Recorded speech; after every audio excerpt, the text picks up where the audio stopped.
अस्सलाम वालेकुम जी। आज की वीडियो में मैं और आप मिलकर अपनी मेंटल हेल्थ के हवाले से अंडरस्टैंडिंग हासिल करेंगे कि हम कितना मेंटली स्टेबल हैं या मेंटली अनस्टेबल हैं, और किधर किधर हमें इम्प्रूवमेंट की ज़रूरत है, और कहाँ कहाँ हम अपनी आदत को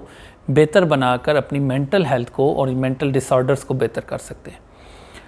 तो अपनी साइकोलॉजिकल हेल्थ को जानने के लिए 6 से 7 पॉइंट्स हैं जिनको आपने मद्देनज़र रखना है। इसके बेहतर जज करने वाला इंसान तो आप ख़ुद हैं, लेकिन आप किसी क्लोज़ फ्रेंड के साथ जिसके साथ अपना वक्त ज़्यादा गुजारते हैं,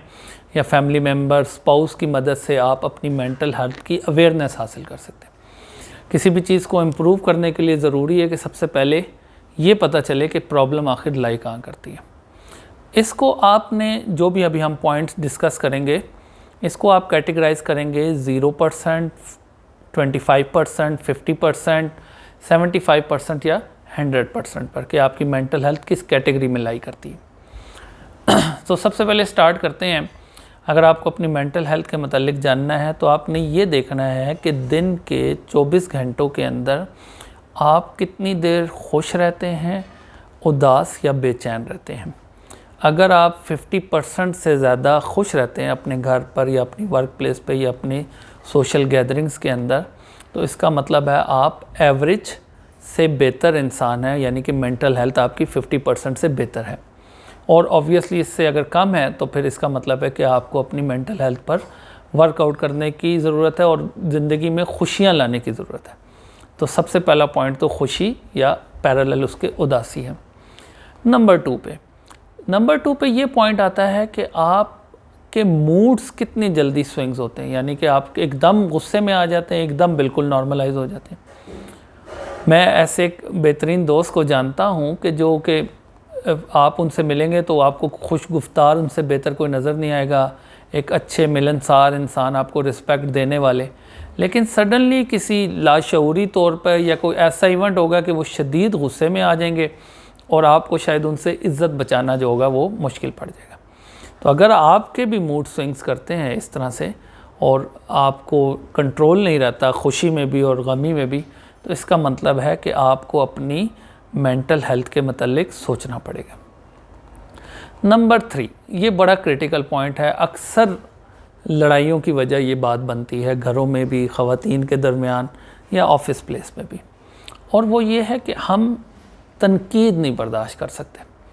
तनकीद बर्दाश्त करने से मुराद ये है कि आप अपना एक काम कर रहे हैं और अगर किसी ने उसमें कोई नुक्ताचीनी की है, अब ये तो उसकी नेचर पर डिपेंड करता है कि वो नुक्ताचीनी कर रहा है या आपकी इस्लाह कर रहा है, और हम दोनों सूरतों में किसी की भी इन्वॉल्वमेंट उसको सुधारने में या बेहतर करने में बर्दाश्त नहीं करते, और हम चाहते हैं कि हम पे तनकीद ना की जाए। तो अगर आपका टॉलरेंस लेवल यानी कि तनकीद बर्दाश्त करने का लेवल बहुत कम है, 25% या 50% से भी कम है, तो इसका मतलब है कि आपको इसको इंक्रीज़ करने की ज़रूरत है, 75 या 80% तक लेके जाने की ज़रूरत है। अब तनकीद के बाद हम देखते हैं कि आपको गुस्सा कितनी जल्दी आ जाता है। अगर तो आपको किसी जेन्युइन बात पर गुस्सा आ जाता है तो ये एक नॉर्मल बिहेवियर है, फितरती बात है कि आपको गुस्सा इंसान को आ जाता है। लेकिन अगर आप बात ब बात गुस्सा करते हैं, छोटी छोटी बात पर आपको गुस्सा फ़ौरन आ जाता है, उसके क्या अवामिल है, अभी वो हमारा पॉइंट ऑफ डिस्कशन नहीं है।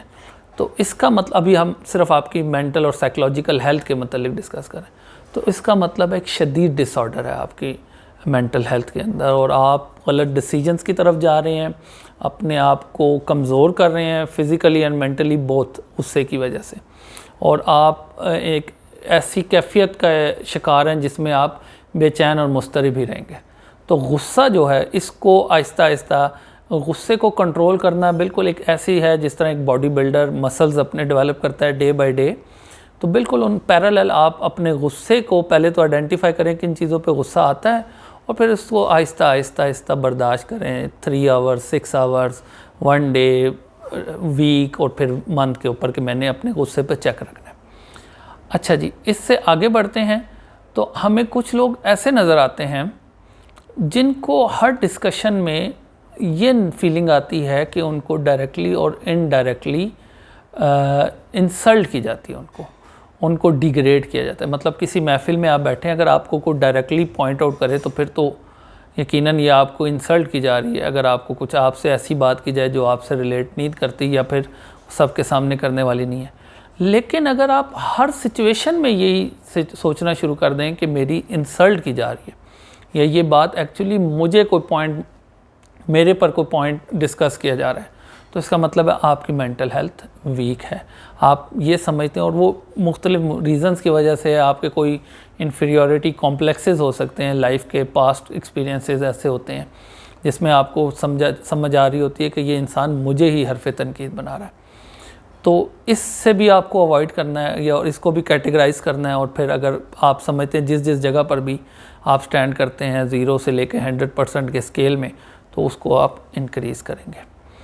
اگر آپ کو مینٹل ہیلتھ جانچنی ہے تو آپ کو یہ دیکھنا پڑے گا کہ کیا آپ کے سلیپنگ اور ایٹنگ ڈس آرڈرس تو نہیں ہیں.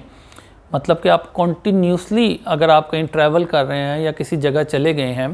تو پھر تو آپ آبویسلی سلیپنگ ٹائمز میں تھوڑا سا رد و بدل آتا ہے. لیکن اگر آپ کانسٹنٹلی 1 month اور سو آپ کو رات کو پراپرلی نیند نہیں آ رہی, یا آپ کے ایٹنگ ہیبٹس چینج ہو گئے ہیں, آپ کھانا پینا بہت زیادہ شروع کر دیا ہے یا بالکل نہیں کر رہے, تو اس کا مطلب ہے کہ آپ کو مینٹل ڈس آرڈرز ہیں. کچھ کیٹیگری ایک لوگوں کی اس طرح کی بھی ہوتی ہے کہ جو تعریف کے بہت بھوکے ہوتے ہیں, یعنی کہ ہر معاملے میں ہر ڈسکشن میں وہ یہ چاہتے ہیں کہ بس کسی نہ کسی طرح بات کو سرکولیٹ کیا جائے اور میری تعریف کی جائے. تو اگر آپ کی تعریف یعنی کروانے کی حص بہت زیادہ ہے تو وہ بھی آپ کا ایک مینٹل ڈس آرڈر کاؤنٹ کیا جاتا ہے. تو جتنے بھی میں نے آپ کو 6 سے 7 پوائنٹس ڈسکس کیے ہیں, اگر آپ ان کو اپنے طور پہ دیکھیں, اپنے آپ کو دیکھیں کہ آپ کدھر سٹینڈ کرتے ہیں, اور اپنے فرینڈ سے اور اپنے فیملی ممبر سے اپنے اسپاؤس سے ایک اپینین لیں, تو آپ انشاءاللہ اس کو مزید امپروو کر سکتے ہیں اور مزید خوش رہ سکیں گے. اللہ ہم سب کا حامی و ناصر ہو. Thank you very much.